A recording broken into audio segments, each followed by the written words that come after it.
Hey guys, I just wanted to make a quick video about something that I discussed with a coworker of mine today, and it's deceptive marketing on Craigslist in order to obtain more business, a partnership, or just to learn what the competition's doing. So it's 7:52, and here's what I did so far. I created a dummy email, and I'll explain the nature of this whole trickery here. I created a dummy email, and it's a very simple email. The email is I basically literally wrote a bunch of fibs, no677 at ymail.com. Just a crap email, took 2 seconds to make. And what I did was I went to Craigslist and I went to gigs and I went to create a new gig and I created a new gig saying I would like to hire somebody. And I wrote that I'm looking for someone to build me a website for my company and must be experienced. Location is New York and compensation is lucrative. It kind of draws them in. Now, what happens is that I'm going to get all these web developers here and all these people here who are going to be reading this and messaging me. As a matter of fact, I caught one already, this one gentleman here, and he wrote to me, in response to your Craigslist regarding your logo, please visit my website for samples of my work, etc., etc. So why did I do this? What is the deceptive marketing technique here? By making a posting that I'm seeking a service, what I'm really doing is I want to offer a service. I'm not looking for someone to design my website. I'm looking to get work to design other people's websites. And you might ask yourself, well, how does this work? Well, it's really clever, clever technique that I used to do before. The technique is to post up kind of like what do you say, a Fugazi, posting. And these people that email you back are not going to be companies. They're going to be people just like you, just like me. Not people that you can Google or Yellow Pages, or these are going to be standard people out there just looking for work. And here's the catch. Some of these people may not be hefty with the amount of work that they may get.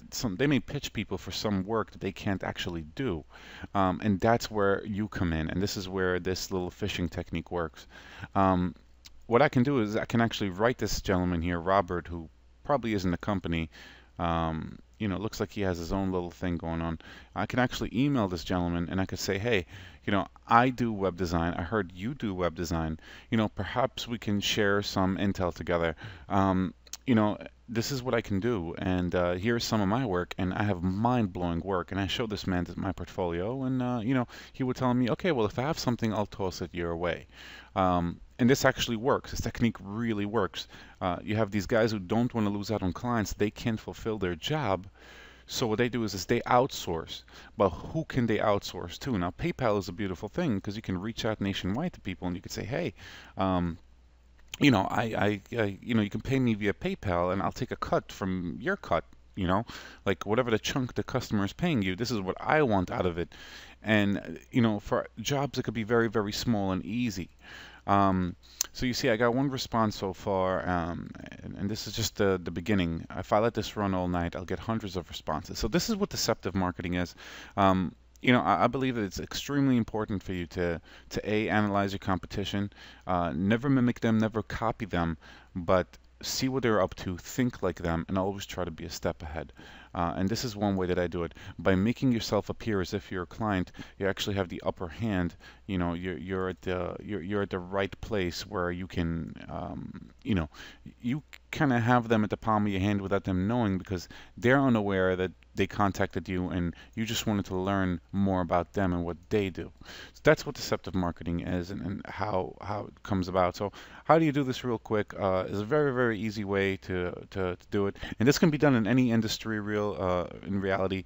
It doesn't have to be web design. It could be you're a plumber looking for someone to do plumbing for you, or it could be that you do haircuts or makeup, or you sell certain things, or you need help with a service. This really works great with services, not products, services. So if you go here to Craigslist and you look at what gigs they have to offer, let me go back here.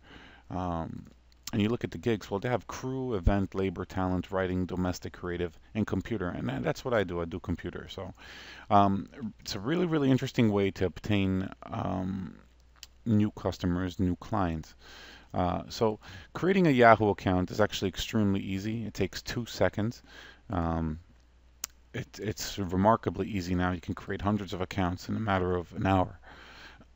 And to post gigs, there's a little trick to it. The first time you post a gig with a new account, it's going to ask you to verify your phone number. In order to bypass that, what you want to do is you want to immediately repost the gig, but reword it. Don't use the same language. For example, if you're writing, and you know what, maybe I should show it to you guys just so you see. This is another cool trick of how excuse me, my voice is raspy, of how to bypass the Craigslist phone number verification. It's very, very easy actually. Um, I actually stumbled upon it really by realizing that it's not as solid as Craigslist thought it was.